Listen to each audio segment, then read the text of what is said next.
Soy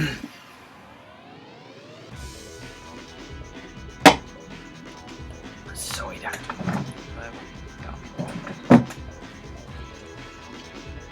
Yeah.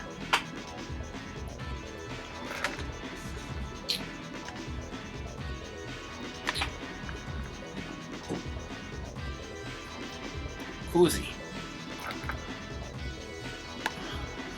Live. Get started.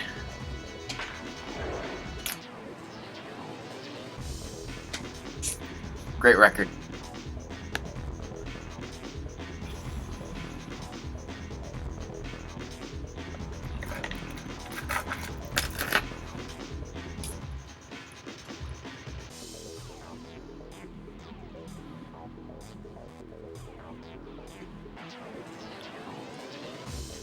It says I'm live, but I'm not on the video preview yet, so be a little cautious.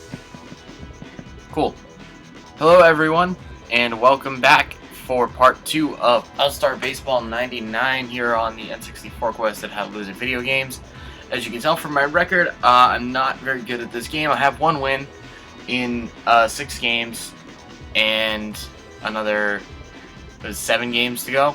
This is about the halfway point, and I can tell I'm definitely not going to make the playoffs at this rate. So this is just going to be the second game I play. I'm not going to get any further with this. Just kind of ride out the season. And also probably, I don't think I'm going to make it through every single game. And as I start to play this game, which would be the second one that you've seen me play, if anything, I'll be able to tell you why.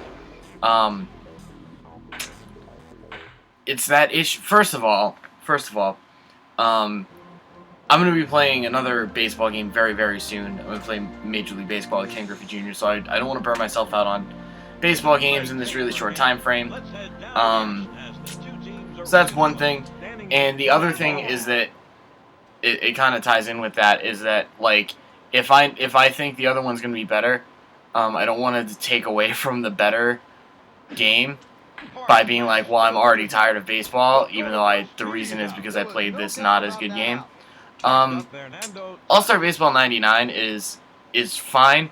Like I said before, I have a little bit more experience with 2000, and so I expected a little bit better.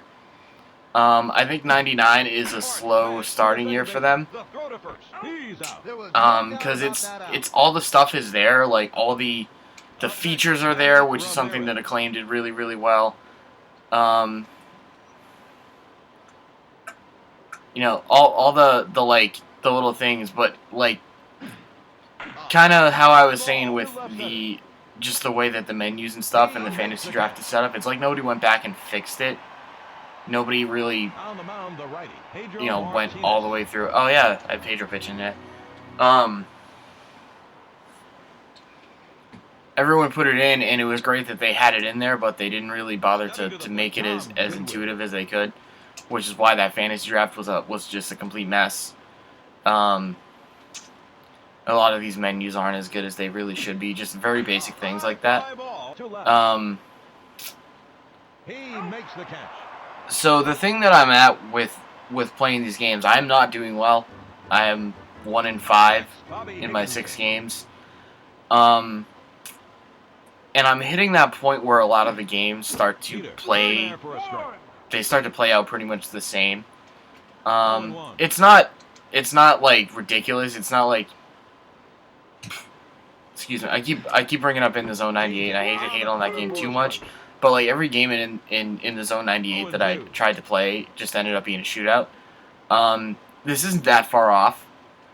But what happens is pretty much most of the runs I'm able to put up, and actually most of the runs that my opponent puts up, are on home runs, which isn't in and of itself a ridiculous thing, except that it's to the point that a lot of them are actually solo shots. Like the majority of the hits that you get end up being home runs, which is a real bummer. It becomes not that exciting. For example, I just played a game. I played a game on my own, and then I went on the stream and started this, and I ended up going 12 innings, 12 or 13 innings. I went into extra innings, at the end of 9, the score was tied at 3, and all of those runs except for one, I believe, had come off of home runs.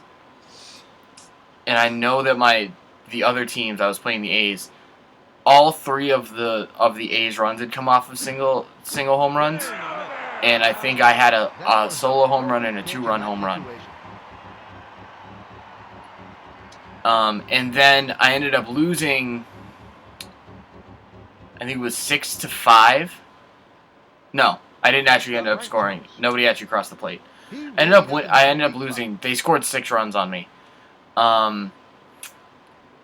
And that jump from 3 to 6 was on a 3-run home run.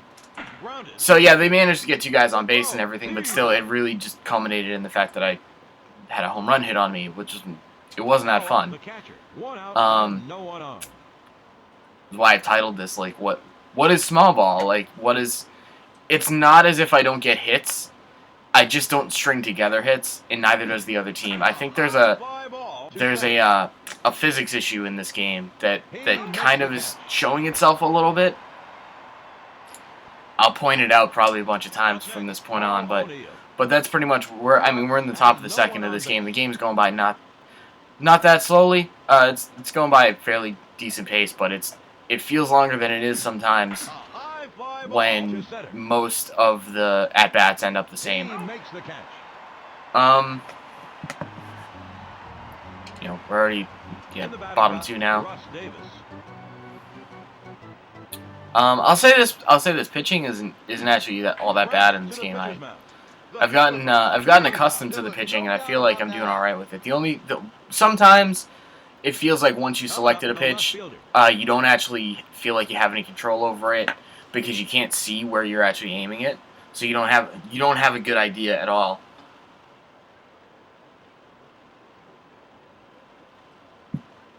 You don't have a really good idea as to how far you've moved the cursor until it shows the strike zone goes red, and that'll tell you that you're now on the edge of the strike zone. It's a little bit helpful, but overall, you feel like you're kind of shot in the dark as far as how much you've actually moved it sometimes. But other than that, it's actually not bad. It's a decent system. And there you go. It's. You could tell by the sound of the bat that was one that was gone as soon as he hit it. We've already started. It's 1 home run. I think. Actually, I'll say this. One thing that happens a lot. A lot of the runs that get scored in this game are off home runs. The reason I lose isn't because I don't hit as many home runs as my opponent, but because I have this human error that comes up that the AI doesn't really have. Most of the single base hits, basically, that I give up, a lot of them, I'll say, come off of come off of there being a lot of confusion, it seems, amongst my infielders, or even sometimes my infielders and my outfielders. This is a problem that's continued up until modern games, is that sometimes you think you know which player you want to go get the ball, but the game doesn't know that. They think it's somebody else. And the system that they have, for whatever reason, for changing to that other player is not very good, or not very... It doesn't have the same idea that you have.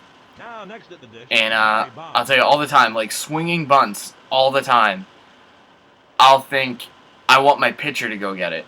My pitcher is the closest one to the ball right now, and he's going to make the best throw to first. And there's a home run from Barry Bonds. So, I'm on the scoreboard. It's 2-1, and there's been 3 home runs. It's a game that really, it works fine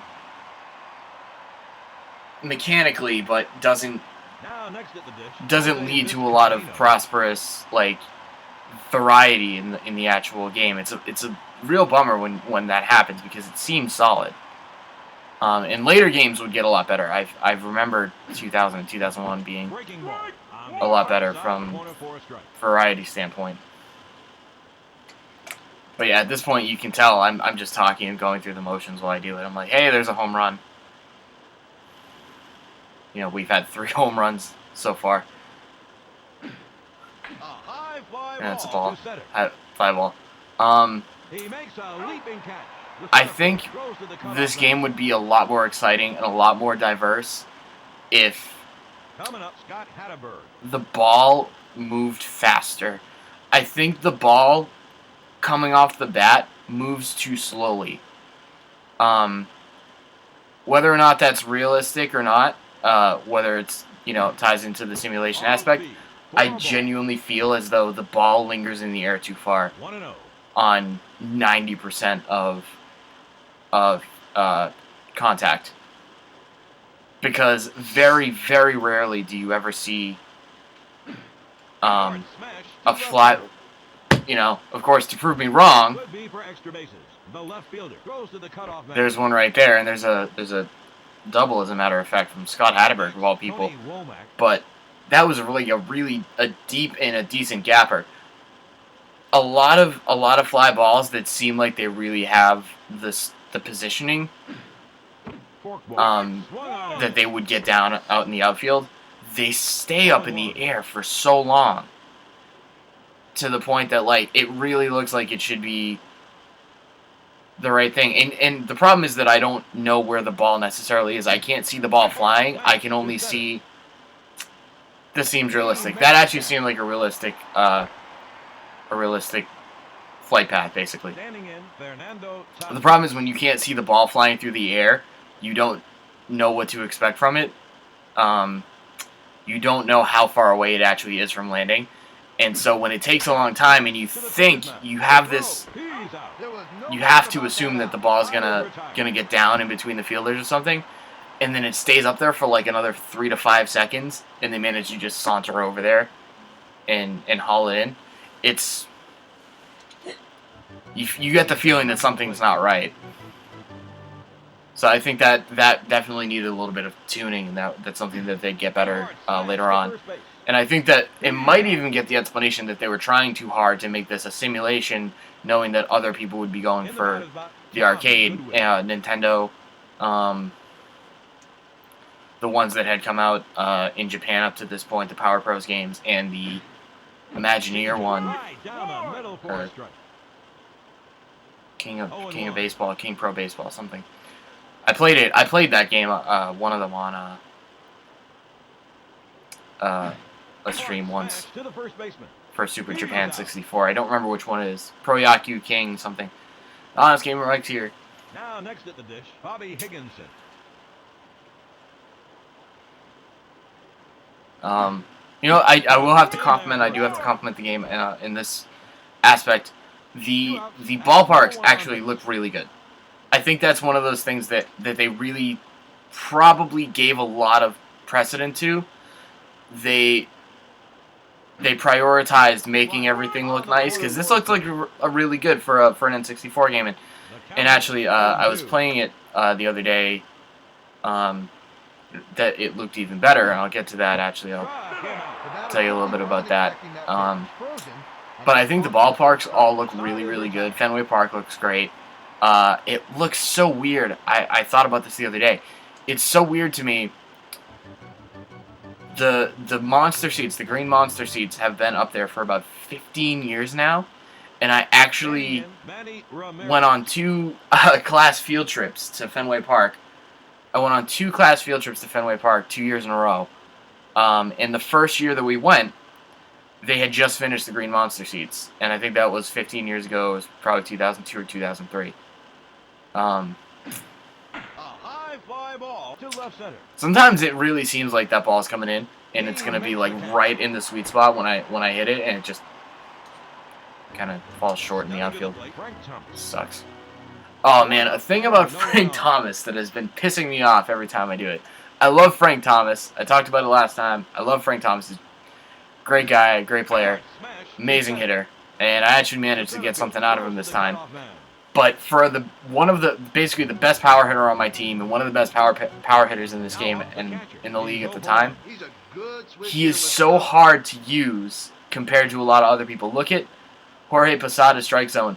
Frank Thomas's strike zone, you saw, he's super tall, and his batting stance is standing fully upright. So it's super long from top to bottom.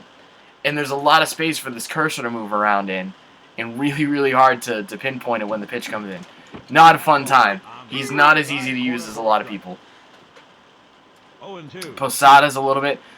Guys on my team like Tony Womack, I'll tell you, I traded some people because I wanted just some more familiar faces on my team. My catcher and my some people I really didn't know.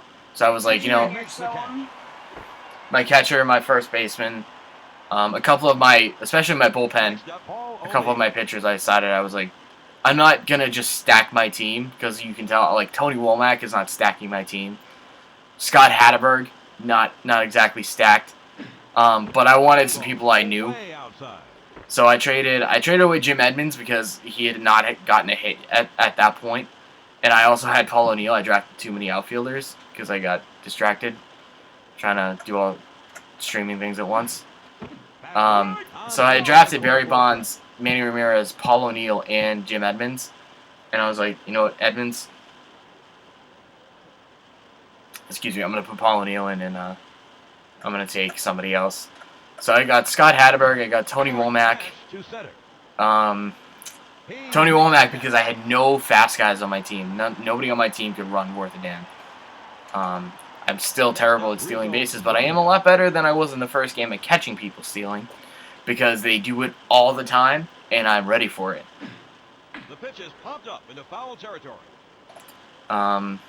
Catchers. Who is my catcher, actually? Because I got Scott Hatterberg. I got him specifically to move to first base, because he plays first base. At least later on he does. For the A's and Moneyball and stuff, I think. If nothing else, he played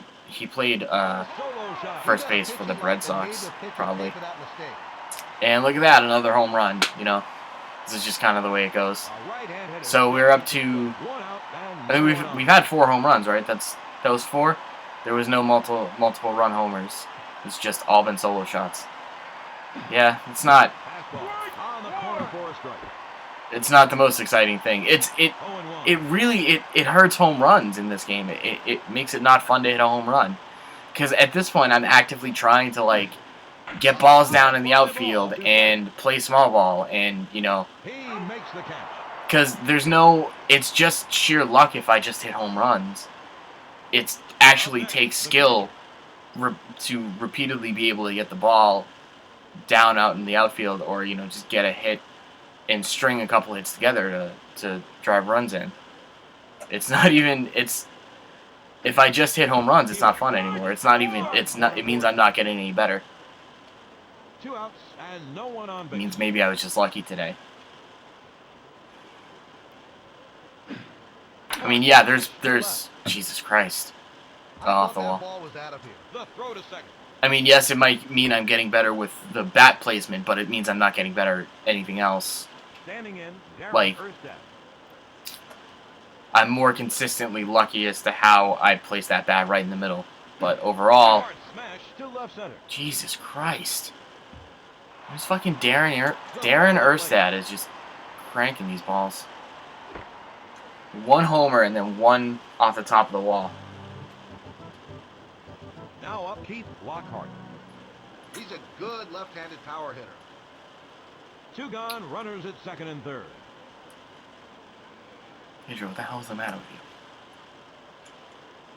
you? There's a drive. Jesus Christ. See, I would so much rather if they just gotten a fucking hit and driven some runs in than hit a home run. Yeah, it was a 3-run shot, but every single run in these games comes off of home runs. It's annoying.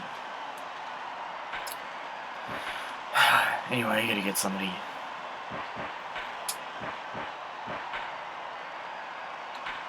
It's somebody in the fucking bullpen. Cool. You seem fine. Oh, Dennis Eckersley. Actually, Dennis Eckersley must have been at the very end of his career at this point. But yeah, one relief pitcher I know on my team. Yeah, fucking Dennis Eckersley. Heater on the outside corner for a strike. So I was playing this the other night.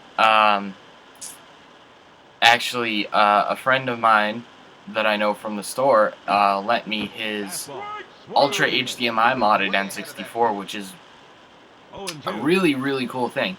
I've been familiar with it. I knew that people did it. People like Gunplan on YouTube use it all the time now. There's a couple things that makes me not want to do it at this point. It's expensive. It probably costs about $200 to have somebody do it for you, which is not cool. You know, even though I have the gold system, it's actually like that would technically be worth more than the system. Excuse me, the modding. And I always think about it as like how much is it actually helping it? Like, you can only really get so much out of these late '90s polygonal graphics. It's not some. There's a really low ceiling on them, but it's really cool. He let me borrow the system. I hooked it up. I've been hammering away at this, playing the season mode, and I hooked it up to the TV that I play, my PS4 on. And yeah, we are really just going through the motions here. I'm trying to just put somebody on base, and it's not happening. But I'll tell you, you definitely notice it when you turn it on. Everything's got a really well-defined, like a good sharp edge on it, and it's noticeable. It's definitely noticeable, which is the first thing that I'll say that you would probably consider doing it. Because if I've turned that thing on, and I was like, I don't know what's different about this, like, it's in HD, I would immediately write off the whole project as, like, why would I spend $200 on this? But no, it is really something that you turn on and you notice it, and that's cool. And like I said, it gives everything a good, like, sharp edge to it. Sometimes it can be a little bit too sharp, and you see a little bit of, like, some rigid, like, cornered pixels on the edge of some models, but it makes the models look good and sharp. Textures don't hold up very well with it, mostly 2D stuff. But it's cool. It's the absolute best that you're gonna get. Oh my god. Am I gonna drive a run in on a not home run? It happened! Everyone, you just saw it! 6-2. One of those did not come off a fucking home run. It's amazing. Wow. God damn.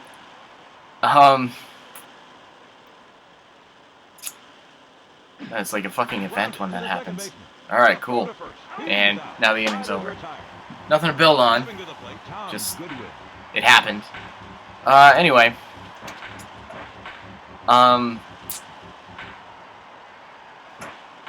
Yeah.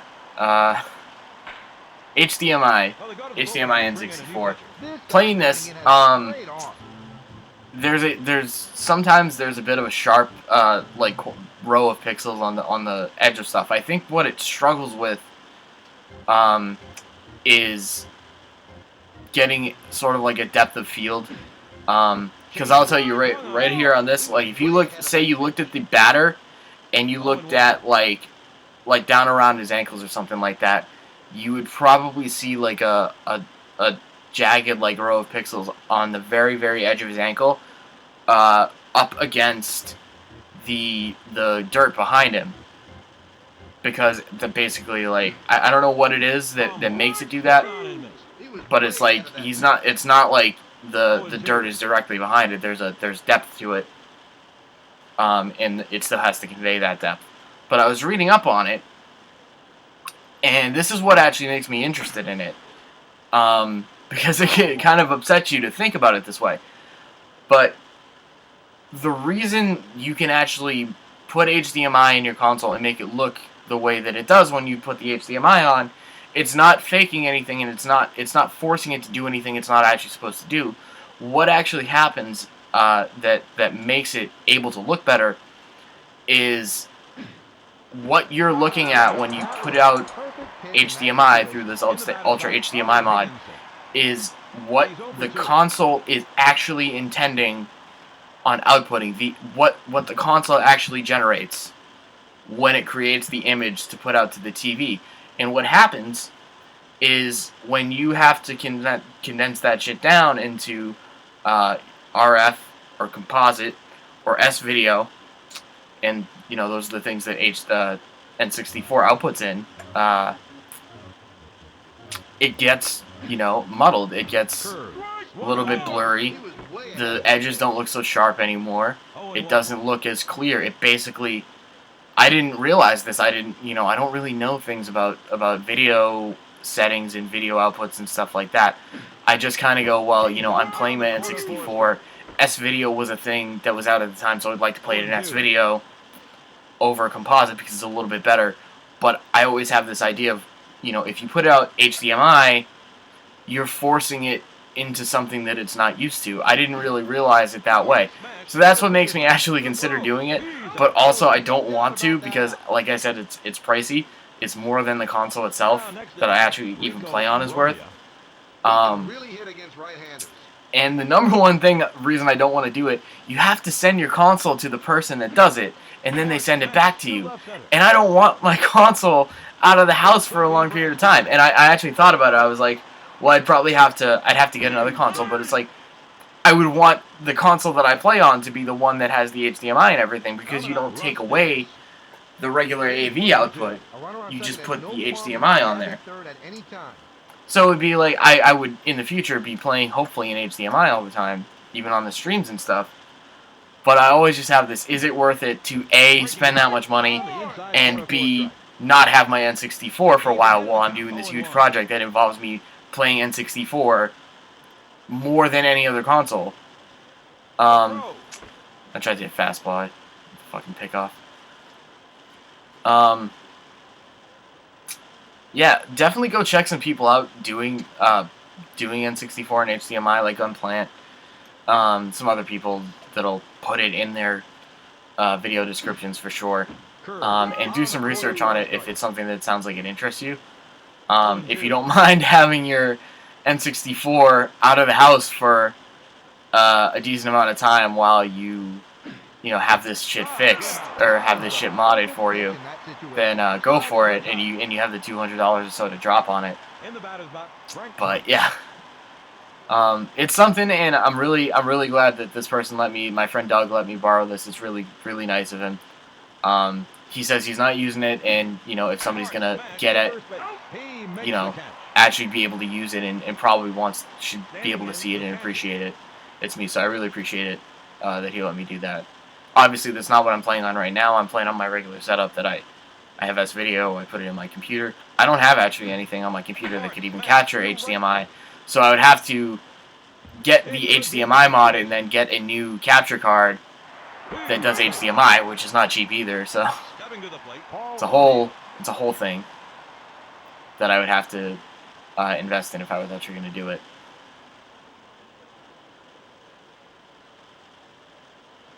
But if you ever see me on like a 3 to 4 week hiatus not playing anything, I probably just bit the bullet and having my thing HDMI modded. I don't, if it happens, if I end up actually doing that, I'm probably not going to do it anytime soon. There you go, Barry. What was that, like 423? What's the score now? Is that 6-5 or 6-4? Yeah. Up next, Jose Vizcaíno. Top 6, 6-4. It is what it is. I'm at this point. It's just like, I don't hate it, but I want to play Ken Griffey because I know how much more lively Ken Griffey is. Coming up, the left fielder. It's got all that '90s flair. It's a lot of fun to play Ken Griffey Jr. The count is 0-1. 90s swag. Changeup right down the middle for a strike. One thing I noticed about this game is every time somebody hits a ball in the air, which is all the time. It's popped up in the infield. Oh, fuck me, I guess. He makes the That was a really, really short pop-up. Anytime anyone hits a relatively normal distance fly ball, He's stepping up to the plate. the person says, a high fly ball, in the exact same tone of voice. They only had like one voice sample for any ball hit in the air. Curve on the corner for a It's strike. pretty. One out and no one on.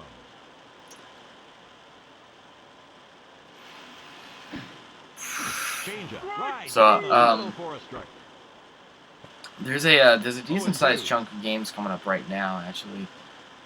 This is the first of a couple of them.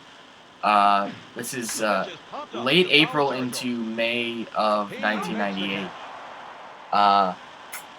And around the same time, it's so the next game I'm going to be playing is Aero Gauge. Cool. We have a Cardinals fan in the house. Unfortunately, this is all American League because it's Red Sox featuring, you know, a clusterfuck of people I like: Frank Thomas, Tom Glavine, Barry Bonds, Manny Ramirez. Oh man, Manny's picture in this game. He's still in the Indians at the time.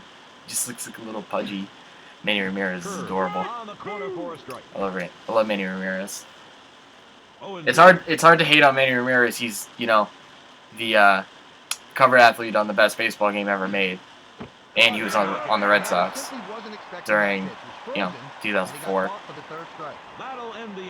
It is funny to me that I don't really have any allegiance to the Red Sox, even though, you know, I watched the whole 2004 World Series. It was amazing to live through that time, and I have this this feeling like you should care about the Red Sox. You should, you know, be grateful to live in this time, but the novelty wears off when they win two more in your lifespan in the next 10 years.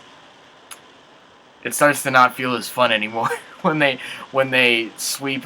They swept Colorado in the World Series in 2007, I believe.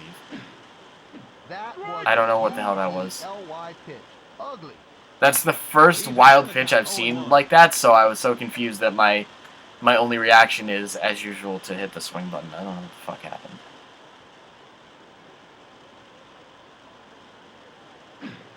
There's a drive. Hey, it's another home run. Oh, fuck, off the wall. Well, I guess I'm going to fly out in the next two, next two batters. That'll be pointless.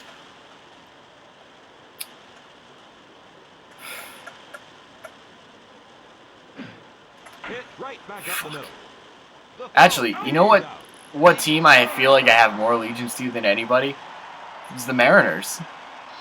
Because Nintendo owned them. Nintendo owned them through the whole 90s and everything, and that's why we have Ken Griffey Jr. on the cover of all the games. And really, it's just, they don't own them anymore, and I would probably actually feel that way if they did. But the Mariners were the Nintendo team. How would I not like them? It's weird. It's like I have no allegiance to really any team, but if you narrowed it down to a couple teams, it would be the Red Sox. It wouldn't be the Braves now, because I don't care about the Braves now. I care about the Braves when they had Tom Glavine, Greg Maddux, Chipper Jones. So that doesn't really factor in. You know what? I did watch baseball last year. I watched the World Series last year when the Cubs won the World Series, because that was amazing. And again, I feel like that novelty kind of wore off because the Red Sox have already beaten their curse. Like, just whatever. The pitch is popped up into foul territory. Foul ball. It's not as crazy the second time. It's just crazy to think that you lived during a time where, you know, both of those things happened. Swing and a miss. Down he goes. That was the perfect pitch in that situation. Coming up, the shortstop.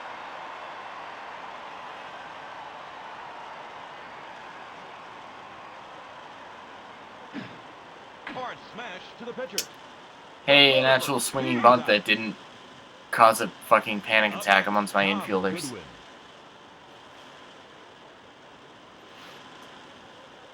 The pitch is popped up into foul territory.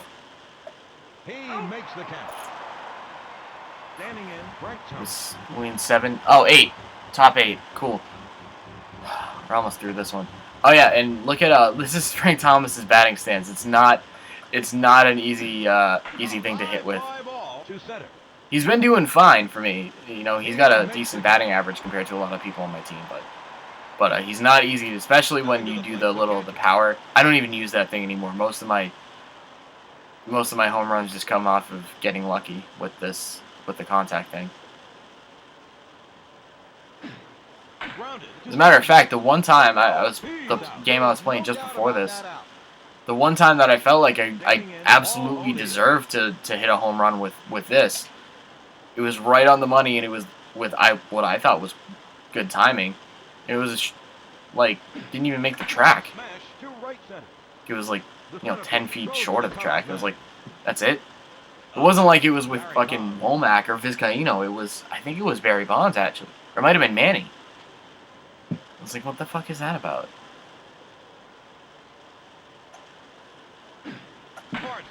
There we go. You throw him out at second, I fucking turn this game off. Good.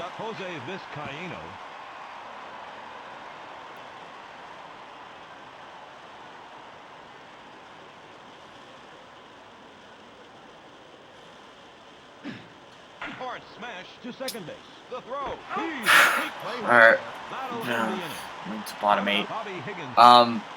Yeah, a couple games coming up. Next game I'm going to be playing is Arrow Gauge. There's a game of all things by ASCIIware. ASCII made that game, or published that game. It's on the front. And it's weird. I used to think of Arrow Gauge as one of the games I thought was really, really early. In '98, we're still in the early goings. I think if you want to really say like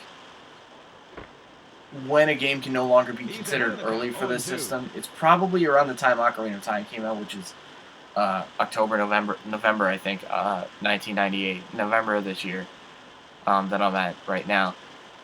So yeah, I still think Arrow Gauge is early, but I used to think it was like early. I had to assume that because when I look at Arrow Gauge, I see a game that must have just been trying to beat F-Zero. And it did beat out F-Zero. It came up before F-Zero did on the N64. But it wasn't the first game, the first like futuristic racing game. Because I've already played Extreme G. And there's a bunch of futuristic racing games. Like, there's a bunch of racing games on the N64. But even, like, in these subgenres, there's a lot of the same type of games. So it is one of those type of games. It's a futuristic style racer. One thing it does differently, I mean, I should be saving this, but yeah, Arrow Gauge. I'll get to that. It's not great. I've actually played it before. It's not great. There's only so many tracks. There's only so much stuff to do. There is an N64 controller vehicle though, so that's cool. We also have Bust a Move. Bust a Move 2 is coming up. Bust a Move is fun. Not exactly pushing the console to its limits, but you know, a great series. And then I think there's 2 or 3 more that I'm not remembering at the moment, so I'm gonna see if I can pull that up real quick. Just give everybody a state of the channel address. See what's coming up. Arrow Gauge, All-Star Baseball 99. It's all the same chunk. Oh, god damn it. So yeah, Arrow Gauge, Bust a Move. There's also, oh, fuck you. One time I don't actually have to move. At least he's not scoring. Bust a Move 2 Arcade Edition. That's the specific one. Forsaken 64. And then fuck. Clay Fighter Sculptor's Cut.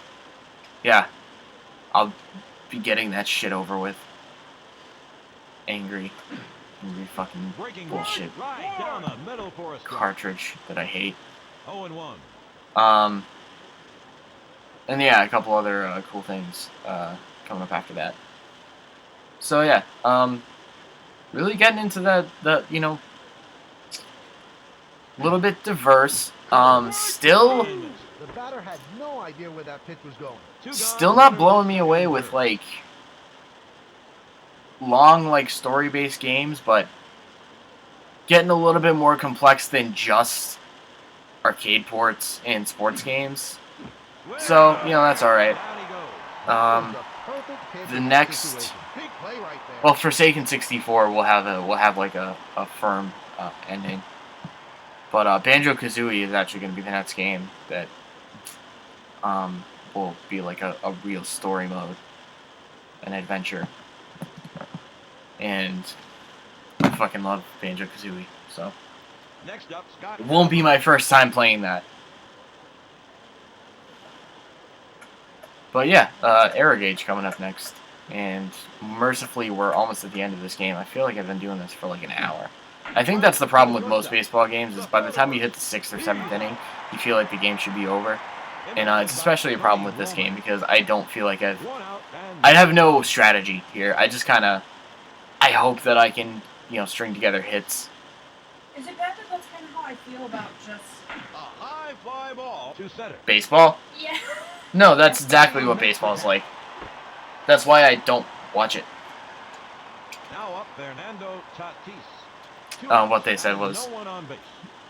is weird that that's how I feel about baseball in general. And I said, no, not at all. Like, that's kind of how baseball is. I don't watch baseball anymore. Like, I don't have the attention span for it, unless it's something really big. Hey, the game's over. The game actually, this game actually is almost like comical in how fast it switches to the game over screen. That's kind of the benefit of the N64, no loading screens or anything like that. But like, there's no end of the game ceremonies. It just cuts to this fucking box score, and I actually, it's almost comical how fast it does it. Cool. So yeah, I continue to play like shit when I play this game. It's no big deal. I'm gonna save this up. Now that I've done these 2 streams, I'm kind of just probably gonna phone it in for the rest of it, because it's All-Star Baseball, and if a sports game starts to really feel exactly the same, I don't feel a whole lot of need to stick with it, because it hasn't done a whole lot to keep me interested. There's only these couple of games left, and obviously, like I said, I'm not making the playoffs. I have 1 win. I'm 1-6. So, yeah, that's not happening. Thank you though for sticking around, watching this, you know, very repetitive baseball game. I'm not gonna tell you not to play All-Star Baseball. I will tell you not to play this one. Definitely, if you decide to play All-Star Baseball in the 64, go for a later one. It definitely gets better. They had first to market, and kudos for that, but first to market does not age well. So yeah, that's it. Catch you next time for some Arrow Gauge game. Most people probably don't know on this 64, but there you go. It's gonna be Arrow Gauge next time, and I'm signing off for the night. See you later.